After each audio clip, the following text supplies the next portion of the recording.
Shotguns are a bit of a controversial choice when you're discussing defense. On the one hand, you'll have people who will 100% swear by them as capable for every situation. You'll have other people who swear in a modern context there is no reason to ever be using a shotgun outside of like hunting and for fun. And I think they're both wrong. The idea of a shotgun absolutely still makes sense in a number of defensive contexts. It's important to note what the limitations are. It's important to note what they can do really well. I think like all tools, they have a specific purpose where they work really, really well.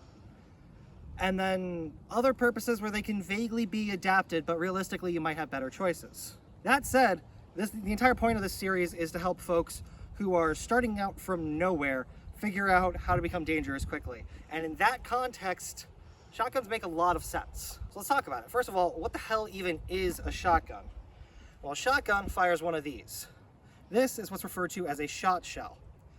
This is going to be a brass component with some powder and something that it is throwing downrange. We'll open a few of these in a minute.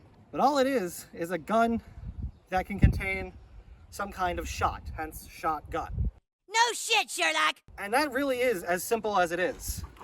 Now, there's modern, ridiculous options for loading additional weapons, for loading additional ammunition, for operating faster. But if you boil down a shotgun to just the basic of what is shotgun, you can get down to something kind of like this. This is a break action 12 gauge. Now this is about as simple as you can get. You're gonna open this and just load your round in physically, close it, shoot, then pull the action, break it open, load it again. It is essentially a metal tube that contains and directs the explosion. That's all it is. If you look down a shotgun's barrel, you're not even going to notice any sort of rifling. It's literally just a reinforced tube where whatever goes down there is going to bounce down the end of the barrel. Now this would technically function if somebody was chasing after you, but realistically it's probably not going to be what you'll choose for home defense. However, shotguns are the kind of thing where there's different tools for different jobs. This folds in half, stuffs into a backpack, and generally functions as just a basic defensive tube. Now, if we come down here, you can start to see some of the more advanced versions. Now, all of these are relatively recent, but shotguns are also such a fundamental concept that new guns frequently don't feel the need to reinvent the wheel. Take this Winchester SXP. Now this is a simple 12 gauge tube fed bead sighted shotgun. Now a traditional bead sight is literally just a bead down at the end by just using the barrel as a reference and the dot to put on what you're shooting at. Now for a beginner, this is actually a little more on the complicated side for teaching on because the bead is relative to the entire weapon as a platform, and you need to have a fair amount of time personally understanding that relativity. It is the kind of thing where with experience you absolutely can get to the point where you can just pick that up and snap onto target, but it's the kind of thing where you'd want to spend a few months getting yourself to the point where you could do that. A more advanced version of the same concept is this build that I have together right here. Now this is a Benelli Nova. This is essentially the same concept. It's a 12 gauge shotgun that has 6+1, meaning there is 6 in the magazine tube, an additional round in the chamber, and this is what's called 6+1+1 because you can have one additional round in this carrier here. And more importantly, this setup has a pick rail on it, which means you can add any optic that you like. And when aiming with a shotgun that has a red dot, you will notice there is literally a red dot. Getting this on target is literally put the dot where you want to be shooting. It is a lot easier to teach beginners with. Now this last one we have out largely as an example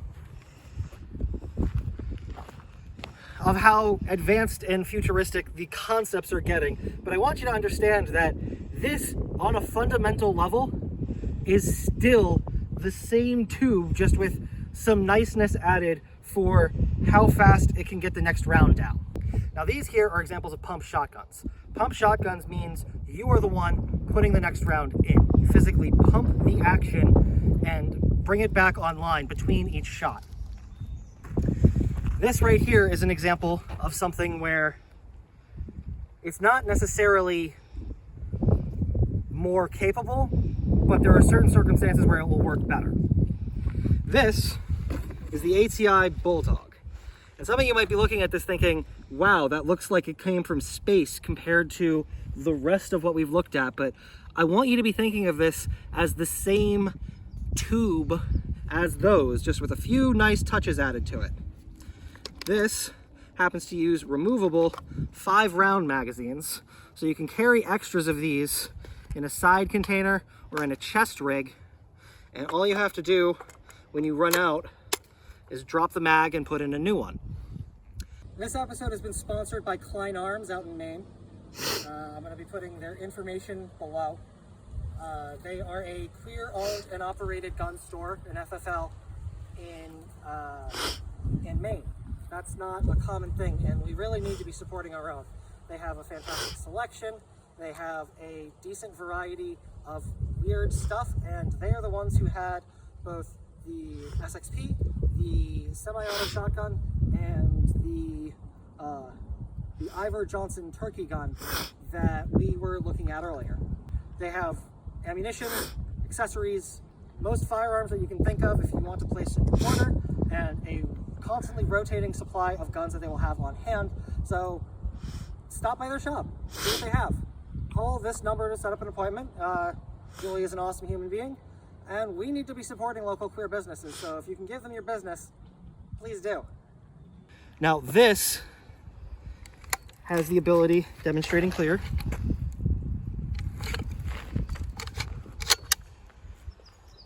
has the ability after you shoot, this will cycle the bolt backwards. It will spit out the empty casing. It will load the next casing from the magazine and close up ready for you to pull the trigger, all as one action. You don't need to be pumping in between rounds.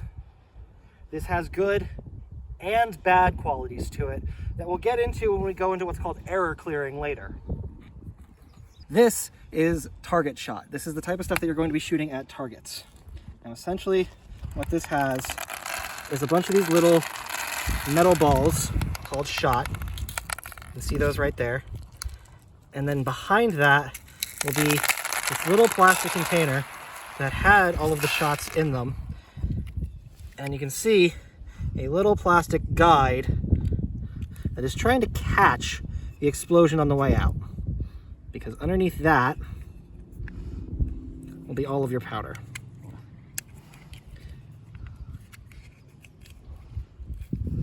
Now, when you pull this out, that is your gunpowder. Now that is something called shotgun powder. Shotgun powder is filthy. This, even compared to normal shotguns, is going to generate a lot of dirt, a lot of excess gas, and because of that, it's going to generate minor little problems a lot more readily. Now this is the defensive shot I tend to use. This is what's known as 00 buckshot. And essentially that means this is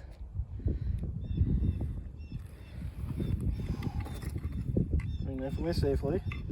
Always try and be as safe as you can. Now, unlike the bird shot, which was these tiny little balls, each of which isn't supposed to have all that much energy, buckshot is a bunch of these tiny little metal balls. Now that is 00 buck, and each of these has the equivalent kinetic force of about a 32 ACP. Now individually, each of those would be slightly below the impact force recommended for a killing handgun round. 32 ACP was used in World War II, but even then the officers that used it pointed out that it was on the weaker side. That said, this shoots 9 of them. And there's even loadings that can go higher than that, of up to 10 or 12 of these 32 caliber bullets, faster than a 32 ACP handgun will. Ballistically, they're closer to 380. It's about the weight of 32, but significantly faster. Our 327 Magnum is also a comparable ballistic for each of the individual bullets, but importantly, you're sending them as a pattern.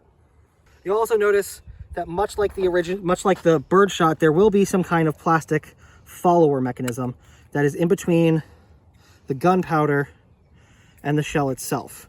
Now what that's designed to do is catch the gas as much as possible on its way out, meaning all of those shots, they aren't bouncing off of the barrel the way that you might think of it in your head.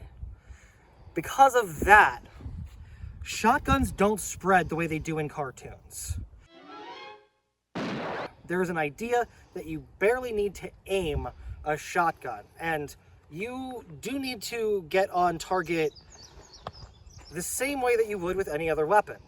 Especially at a short range, those balls are going to stay together because they were pushed parallel to each other down the barrel. So shot will spread slowly over distance and then basically be useless as a defensive round over once you get past about 40 meters. That's 120 feet. That means that there's a lot of internal spaces that those buckshots are going to remain in a decent pattern and be useful as a defensive tool. But what happens if you need to reach out 100 meters and you still want to be using a shotgun? Well, arguably you've brought the wrong tool, but if you want to do that, you're going to need one of these. Now this is a 12 gauge slug. If you look really close, it is basically a giant bullet. You can notice this is a defensive load because the brass is significantly higher. That brass helps contain the extra bang that is used to try and make sure that this is effective. And this is what's going to be coming out the other end. Now, on the one hand, you'll have this wadding, you'll have a couple pieces of wadding, and behind them, powder. In there, inside that brass section will be the powder. So this is what comes out from the other end of a 12 gauge slug. And you will notice that it has these little striations built into it. That's because it is designed to be shot out of a smooth bore. And in order to try and get some kind of stabilization on itself, it cuts these little fins in to try and make it spin through the air. Now there are also 12 gauge options that are less lethal. This is traditional rubber buckshot. Now, there's some argument as to whether or not this should even be counted as less lethal, as this is rubber bouncing around a steel ball. This will have a tendency to possibly penetrate. This is now, to be clear, while some companies continue to use the branding non-lethal, the correct terminology is less lethal because there's no such thing as a non-lethal firearm. This is a defensive load, and it will fire one of these. Now, this is a soft, squishy rubber pellet designed to hit somebody in the chest and knock the wind out of them, but also dissipate all of its energy without penetration. On the one hand, you can still kill somebody doing that. If you shatter somebody's bone in the wrong place, if you hit somebody in the wrong place in the chest, if you're just hitting somebody who wasn't capable of dealing with it, you might have a lethal injury on your hand. But this at least drastically reduces the chance of a lethal injury. So before we get into actually controlling a shotgun and how to effectively shoot with it, let's talk about what your shotgun's gonna do. This target is about, let's say, about 3 meters away. Now at this distance, the shot isn't actually going to spread out all that much. So, as you can see, I've been empty, but we are loaded with double-aught defensive buckshot. This is going to pattern like a tiny fisted group at the very beginning. I'll show you what I mean. Going off safety. Let's go look at the target. Now, this close, you will notice that that controller bit from the buckshot is going to be coming out and punching the target. You can basically ignore that hit. For everything else, you can notice that the shot didn't actually spread all that much from where I had been hitting, maybe about the size of your fist. For every meter, you're going to get about an inch of spread, which is why you can see about here, there is a 3-inch spread that would be the container of the circle. So let's head back downrange. Now, let's increase the distance and show how this changes.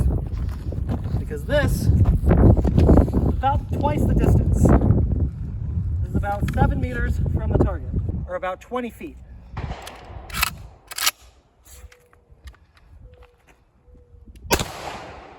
And just demonstrate it's clear, and we'll go, look at this. Now, that last shot, we had about a 3-inch spread. Just going back a couple extra meters, we are now hitting what I would refer to as about a 10-inch circle. We are at the point where you can be vaguely on somebody's body from a target perspective, and it will spread enough from that distance that you will have a lot more the chance of it being near enough that you will be able to hit will be significantly higher than it would with something like a rifle, because the rifle will require one point through space that if you aren't exactly lined up with that point through space, you are essentially not going to connect. This creates kind of a very, very small funnel that goes from my gun 10 meters out, about 10 inches. There's one thing that didn't turn out the way that I wanted it when we were filming it, so I'm just going to come on here and tell you. If you're going to be using a shotgun, it's important to actually measure distances. If you're planning on using it for home defense, figure out the room distances from the door in your bedroom to the door, to the likely point of contact. Figure out a few distances in your home and know them. How far away somebody is will affect how a shotgun responds.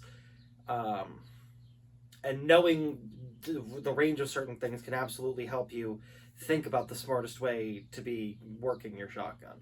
If you're going to be using a shotgun in a community defense role and you're going to be asked to defend an event, go to the area the event will be in beforehand and just take a stroll in certain areas. Figure out how long your step is. Everybody's step's going to be a bit different, but the average step will be about 1 meter. And walk out some distances. Know in your head, if I'm engaging somebody over there, that's 20 meters away. If I'm engaging somebody over there, that's 50 meters away. And recognize what your shotgun can and can't do. If you're running buckshot, you really shouldn't be shooting at anything over 40 meters away. If you're shooting slugs, may I introduce you into some better tactical options? No. If you're shooting slugs, you can technically reach out to about 100 meters. 150 if you're a real crack shot, but I'd say for most folk, 100 meters is about where your limits are going to lie. So, I'm going to teach you how to shoot on my personal shotgun. Shotguns are a thing that, as we've gone through, there's a wide variety. But the easiest way to learn on a shotgun is anything that you can put a red dot on. Come behind really quick. Right there. Now a red dot is relatively simple. It is literally a red dot that you put on the target and then pull the trigger when the dot is exactly where you want the bang to go. Now that makes it relatively easy to learn. You're not trying to figure out the relative distance between any points. You're just putting the dot on the thing. Important to note with a red dot though, it's battery powered. So you gotta make sure you are keeping batteries near you, you are replacing them regularly, and you are doing battery checks anytime that you are going to be using the weapon. Now this is a Benelli Nova. This is the exact gun This is the exact chassis that you can use to mount this, and this is the exact red dot that I'm going to be using if you want to mirror the actions that I'm doing exactly. Now, this happens to currently be loaded. I know that because if you press this lever here, the one with the red dot at the top, that releases the pump and allows me to slide down. If I was to pull that really hard, I could eject the round that was currently in the chamber, and doing that would load the next round from the magazine into the cradle so that I could shove it in when I close the bolt. Now, shooting a shotgun is something that frequently freaks people out. And the reason for that is you will have an uncle or a friend who doesn't really show you how to control the weapon and just hands it to you, and then the gun slams into your shoulder and it feels like somebody just kicked you. And your uncle laughs and goes, yeah, that's a real man's gun. And you walk away with the understanding that shotguns are just inherently difficult to control. Nothing could be further from the truth. It's not that they're difficult, it's that you're not necessarily supposed to aim with your arms.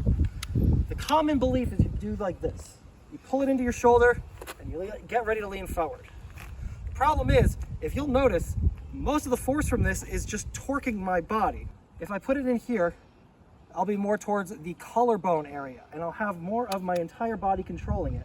So, when I go to shoot, instead of having my whole body jerk back, I have my body physically controlling it.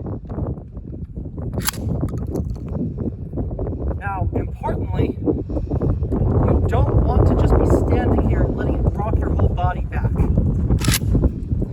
You want to have some play in your knees. You want to be able to kind of suspend and be able to, like, almost like you can pounce the person, especially considering this is fighting. I'm not teaching you how to run a shotgun in a competition. This is straight up how to use one to defend your life. So you want to be down a bit and be up, pushing into the gun with your whole body. That leaning forward will give you the ability to genuinely control the weapon rather than having your arms fight to control the weapon. Go from a low ready, have your finger pointed down the barrel, have the weapon be supported, and then go up, get on target.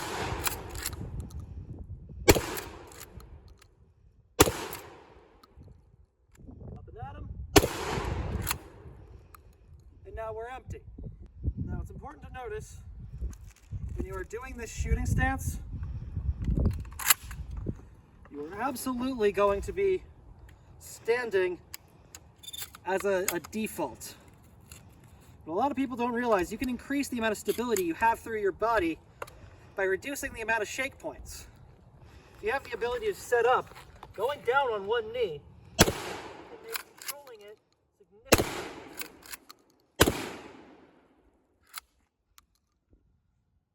Because you don't have to worry about if you think about the center of gravity of something that you're going to be pushing, the farther up it is, the more play it has. The lower down it is to the ground, the more force that's going to be required to get any sort of angular change. So the lower you can make yourself, the less it's going to be rocking you back. It is incredibly important to be controlling the gun with your whole body. Remember, bring the gun into your workspace. You want to be controlling it in here. And importantly, you are not shooting this with your arms. You are aiming it with your arms and shooting it with your body. Now, what I mean by that is when you go online, your whole thing is the thing leaning into the shot to control it. You don't want to, let's say I just stand up here and do one of these things. I am going to jump and jerk at that because my body is fully taking the leverage from the top. Whereas if I am online and leaning forward and putting my whole body into it in an exaggerated lean, the amount that it jumps up drops significantly. Now remember, you are either shooting or you're reloading because this is a hungry, hungry weapon. Now it's important to note when shooting a pump shotgun that you are the thing that cycles it. So every time you shoot, immediately afterwards, you gotta be pumping. Even if you're not going to be shooting immediately afterwards, get into the habit of getting yourself back online. So if you shoot, immediately comes back. If you shoot, immediately pumps in. If you shoot, immediately pumping back online. Even if you're not going to be engaging again, make sure you have a next round, so if you have to, you can snap it and immediately get that next shot off. We are empty. Now, it's important to note with a shotgun, one of the single most important rules in all of shotgun use for defense, you are either shooting or you are reloading. Shotguns are hungry beasts. This thing right here, we have just shot 7 shots. Now that's literally half of the magazine capacity of your average handgun. Now I have a few tricks. If I need one last target, I can grab a shell between these 2 fingers. I can throw it in here, I can close up, I can come online, lean forward, and get that last shot off. In the event that I need to be loading quickly, what I'm going to do, I'm going to take a round, I'm going to cap it the way that we normally do, throw it in, close, and then I'm going to rotate this over. I'm going to grab shells from here, and I'm going to be tossing them in the top, looking at what I'm doing.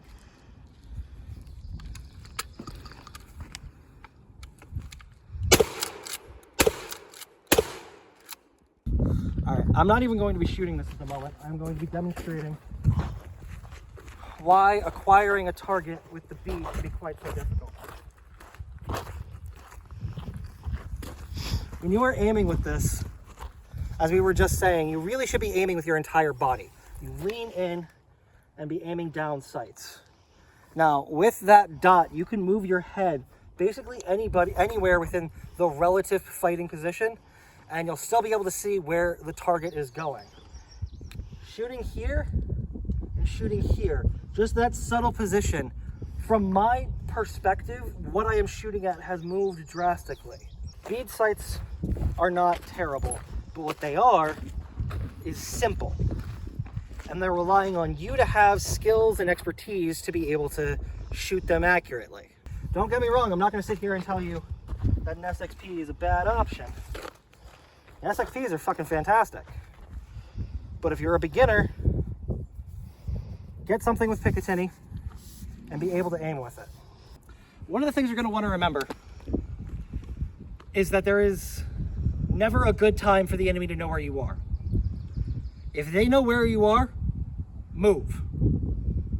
And that means if you are clearing around a target and they saw you poke your head around cover, come back, lower yourself so you're not popping your head out in the same place, then come around. That will prevent you from getting popped the second time you look around a corner.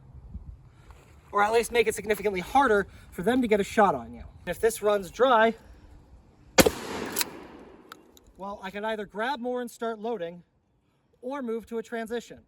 At the moment, I'm clear. Imagine we're at a moment frozen in time, paused in combat. I have gone on, I have engaged the target, and I have now run dry. Now, in theory, I could grab a shell, I could throw it in, I could keep going online. However, the few seconds it would take to throw in another shell would give me 1 shell. There is, in fact, another method of going from here, and that's transitioning to your handgun. And this is something that you should absolutely be practicing if you're going to be using a shotgun defensively. You check that you've gone dry, toss this over your shoulder, draw your handgun. Now, it's important to note a few things here. 1, this shotgun is designed to contain explosions. It is designed to be a controlled bomb. You throwing it is not going to hurt it.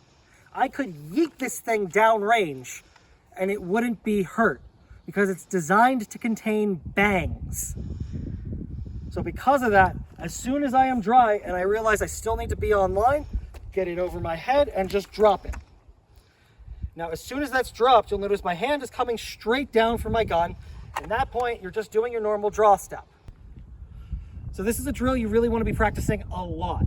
You'll be online, you'll be working, you'll be realizing very quickly that those 7 rounds will go very fast.